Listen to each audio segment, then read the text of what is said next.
नमस्ते दोस्तों, मनमोहक हिंदी कहानियाँ चैनल में आप सभी का स्वागत है। आज की हमारी कहानी है दायित्व। आपको हमारी कहानी पसंद आती है तो वीडियो को लाइक और चैनल को सब्सक्राइब जरूर कीजिएगा। अमेरिका के एयरपोर्ट से जब मैं हवाई जहाज़ में बैठी तो बहुत खुश थी कि जिस मकसद से मैं यहाँ आई थी उसमें सफल रही। जैसे ही हवाई जहाज़ ने उड़ान भरी और वह हवा से बातें करने लगा, वैसे ही मेरे जीवन की कहानी चलचित्र की तरह मेरी आँखों के आगे चलने लगी और मैं उसमें पूरी तरह खो गई। आशीष और मैं एक मल्टीनेशनल कंपनी में कार्यरत हैं। वैसे मैं उम्र में आशीष से 1 वर्ष बड़ी हूँ। वे कंपनी में एमडी हैं, जबकि मैं सीनियर मैनेजर। कंपनी में साथ साथ काम करने के दौरान अक्सर हमारी मुलाकात होती रहती थी। मेरे मम्मी पापा मेरी शादी के लिए लड़का देख रहे थे, लेकिन कोई अच्छा लड़का नहीं मिल रहा था। आखिर थक हार के मम्मी पापा ने लड़का देखना बंद कर दिया। तब मैंने भी उनसे टेलीफोन पर यही कहा कि वे मेरी शादी की चिंता ना करें, जब होनी होगी तब चट मंगनी पट ब्याह हो ही जाएगा। दरअसल आशीष का कार्यक्षेत्र मेरे कार्यक्षेत्र से एकदम अलग था। यदा कदा हम मिलते थे तो वह भी कंपनी की लिफ्ट या कैंटीन में। वे कंपनी में मुझसे सीनियर थे। हालांकि मैं पहले एक दूसरी कंपनी में कार्यरत थी। मैंने उनके 3 वर्ष बाद यह कंपनी ज्वाइन की थी। एक बार कंपनी के एक सेमिनार में मुझे शोध पत्र पढ़ने के लिए चुना गया। उस समय सेमिनार की अध्यक्षता आशीष ने की थी। जब मैंने अपना शोध पत्र पढ़ा तब वे मुझसे इतने इम्प्रेस हुए कि अगले ही दिन उन्होंने मुझे अपने केबिन में चाय के लिए आमंत्रित किया। चाय के दौरान हमने आपस में बहुत बातें की। बातों बातों में उन्होंने मुझसे मेरे बारे में सारी बातें मालूम कर ली। रही उनके बारे में जानकारी लेने की बात, तो मैं उनके बारे में बहुत कुछ जानती थी और जो नहीं जानती थी वह भी उनसे पूछ लिया। जब मैं उनके केबिन से उठने लगी तब उन्होंने कहा, आस्था, क्या तुम मुझसे शादी करना चाहोगी? पर सर, मैं उम्र में आपसे 1 साल बड़ी हूँ। उम्र हमारे बीच दीवार नहीं बनेगी। वे बोले, फिर ठीक है, मैं अपने मम्मी पापा से बात करके आपको बताती हूँ। वह तो ठीक है, लेकिन मैं इस बारे में तुम्हारी अपनी राय जानना चाहता हूँ। जो आपकी राय है वही मेरी। मैंने कुछ शर्माते हुए कहा और केबिन से बाहर आ गई। ड्यूटी से घर लौटने के बाद मैंने टेलीफोन पर मम्मी पापा जी से आशीष के प्रस्ताव पर सविस्तार बात की तो वे बोले, बेटी, यदि तुम्हें यह रिश्ता पसंद है तो हम भी तैयार हैं। फिर क्या था, मेरी और आशीष जी की चट मंगनी और पट शादी हो गई। यह हमारी शादी के 2 साल बाद की बात है। एक दिन आशीष ने मुझे अपने केबिन में बुलाया और बताया, कंपनी मुझे 2 सालों के लिए अमेरिका भेजना चाहती है। अब मेरा वहां जाना तुम्हारे हाँ कहने पर निर्भर है। तुम हाँ कहोगी तो ही मैं जाऊंगा, वरना बॉस से कह दूंगा कि सॉरी, कुछ परिस्थितियों के चलते मैं अमेरिका जाने के लिए असमर्थ हूँ। यह मेरे लिए बड़ी खुशी की बात थी कि कंपनी स्वयं अपने खर्च पर आशीष को अमेरिका भेज रही थी। ऐसा चांस बहुत कम मिलता है। अतः मैंने उन्हें अमेरिका जाने के लिए उसी समय अपनी सहमति दे दी। करीब 1 माह बाद आशीष अमेरिका चले गए। वहाँ जाने के बाद मोबाइल पर हमारी बातें होती रहती थीं, लेकिन समय बीतने के साथ साथ बातें कम होती गईं। जब एक बार मैंने उनसे इसके बारे में पूछा तो उन्होंने कहा, यहाँ बहुत काम रहता है। फिर यहाँ नया होने के कारण सब कुछ समझने में मुझे ज़्यादा वक्त देना पड़ रहा है। इस प्रकार 8-9 माह बीत गए। एक दिन सुबह 5 बजे हमारी डोरबेल बजी। मैंने दरवाज़ा खोला तो मेरे आश्चर्य का ठिकाना नहीं रहा। मेरे सामने आशीष खड़े थे। जब वे अंदर आए तब मैंने पूछा, आपने तो आने के बारे में कुछ बताया ही नहीं। तब वे बोले, तुम्हें सरप्राइज़ देना चाहता था। दरअसल मैं कंपनी के काम से केवल 1 सप्ताह के लिए यहाँ आया हूँ। बस 1 सप्ताह। मैंने पूछा, हाँ, कंपनी ने मेरे इंडिया आने के साथ साथ मेरा रिटर्न टिकट भी करवा दिया है। मुझसे आंखें चुराते हुए उन्होंने जवाब दिया, इस 1 सप्ताह के दौरान हम रोज़ शाम को कहीं बाहर घूमने चले जाते और फिर रात को किसी होटल में खाना खाकर ही लौटते। दिन बीतने को कितना समय लगता है। देखते देखते हफ्ता बीत गया और वे लौट गए। एक दिन जब मैं ड्यूटी से घर लौटी तो दरवाजे के पास एक चिट्ठी पड़ी देखी। चिट्ठी आशीष की थी। मैं बेडरूम में आई और अपने कपड़े चेंज कर चिट्ठी पढ़ने लगी। पूरी चिट्ठी पढ़ने पर ऐसा लगा जैसे मेरे पैरों तले की ज़मीन खिसक गई हो।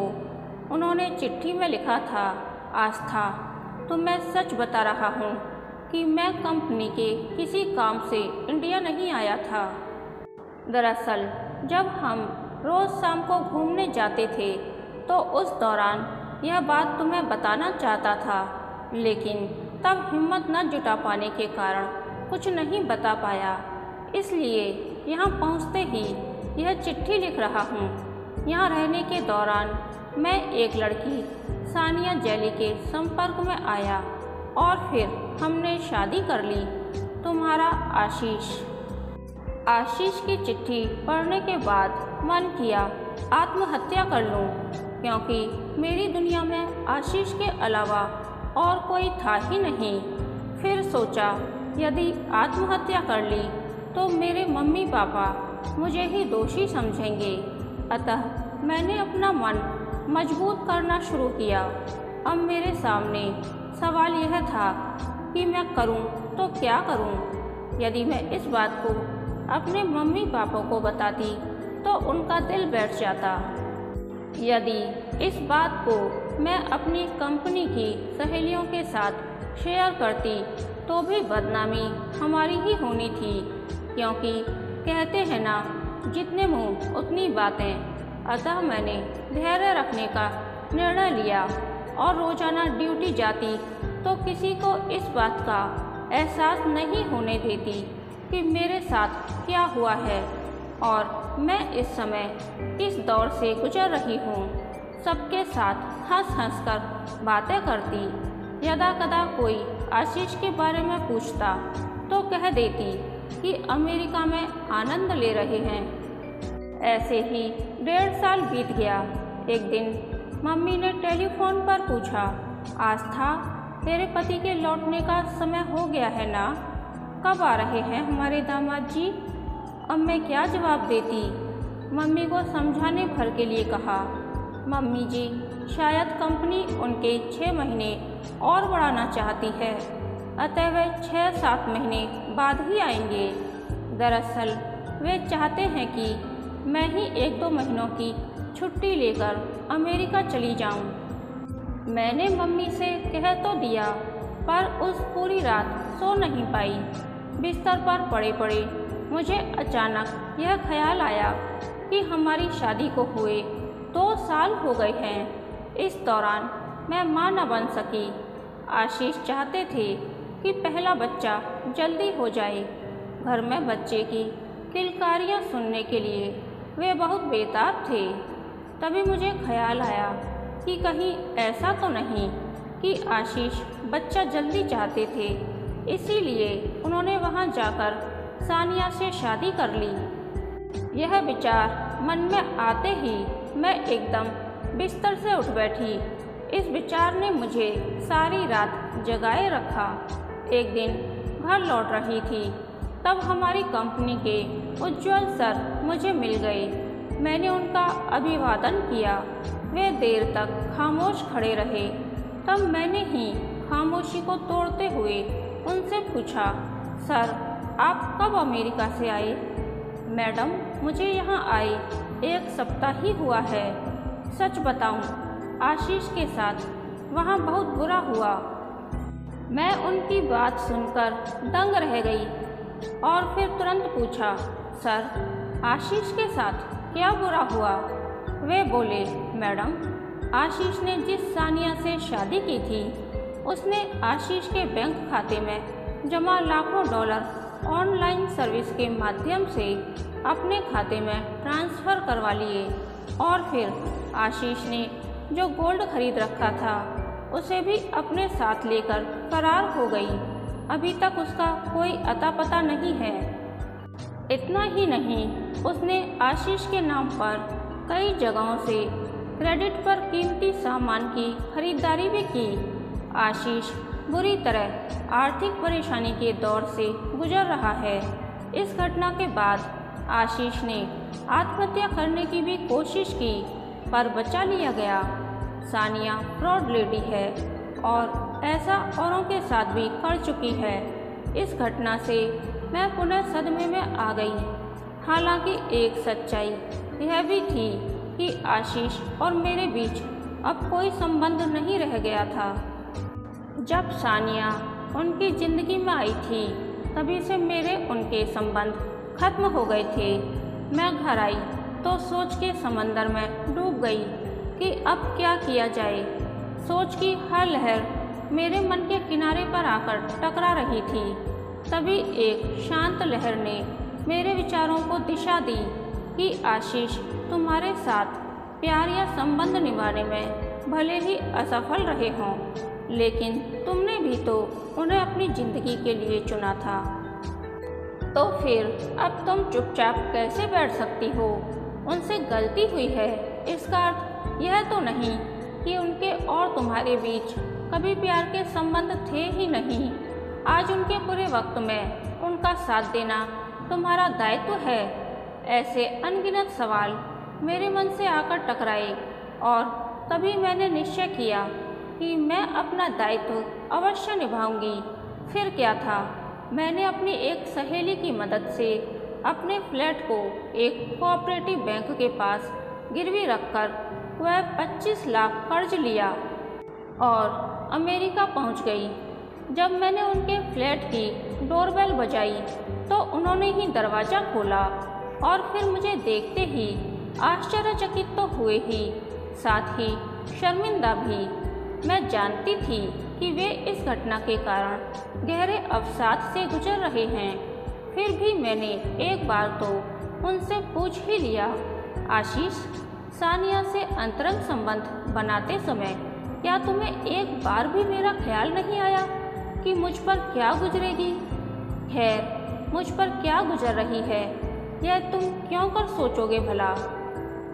मेरी बात सुनकर आशीष एक अपराधी की तरह खामोश रहे। उनका चेहरा गवाही दे रहा था कि उन्हें अपनी गलती पर पछतावा है। उनसे कोई जवाब न पाकर मैं सीधे अपने उस मकसद पर आ गई जिसके लिए मैं अमेरिका आई थी। उनके साथ बैठकर मैंने एक लिस्ट तैयार की जिसमें सानिया ने जहाँ जहाँ से इनके क्रेडिट पर कीमती वस्तुएं खरीदी थीं, अगले दिन आशीष को अपने साथ लेकर उनकी सारी उधारी चुकता कर दी। हम फ्लैट में लौटे तब रात के 10 बज रहे थे। मैं थकी हारी सोफे पर आकर बैठ गई। तब आशीष बोले, आस्था, सच तुम सावित्री हो। जिस प्रकार सावित्री सत्यवान को मौत के मुंह से वापस लाई थी, उसी प्रकार तुम भी मुझे मौत के मुंह से वापस लाई हो, वरना मैं तो आत्महत्या करने का अपना इरादा फिर से पक्का कर चुका था। आशीष की बात सुनकर मैंने इतना ही कहा, आशीष, हमारे रिश्ते में सेंध तुमने ही लगाई है। खैर, अब तुम पूरी तरह मुक्त हो, क्योंकि ना तुम ऋणग्रस्त हो और न ही किसी बंधन में गिरफ्त। मैंने तो यहाँ आकर सिर्फ अपना पत्नी धर्म निभाया है, क्योंकि मैंने अपनी तरफ से यह रिश्ता नहीं तोड़ा है। चूँकि मैं मुंबई से रिटर्न टिकट लेकर यहाँ आई हूँ, इसलिए कल ही मुझे मुंबई लौटना है। तभी एयर होस्टेस की इस घोषणा से मेरी तंद्रा टूटी कि हवाई जहाज़ मुंबई एयरपोर्ट पर लैंड करने वाला है। कृपया अपनी अपनी सीट बेल्ट बांध लें। एयरपोर्ट उतर टैक्सी पकड़ अपने फ्लैट पहुंची। अब घर पर अकेली रहकर भी क्या करती, इसलिए अगले ही दिन से ड्यूटी ज्वाइन कर ली। करीब 2 सप्ताह बाद आशीष भी अमेरिका से लौट आए। अब हम दोनों रोज़ साथ साथ कंपनी जाते हैं। और हाँ, एक गुड न्यूज़ यह भी है कि मैं शीघ्र ही माँ बनने वाली हूँ। कहानी के अंत तक बने रहने के लिए धन्यवाद। यह कहानी आपको कैसी लगी, प्लीज़ कमेंट करके बताइए।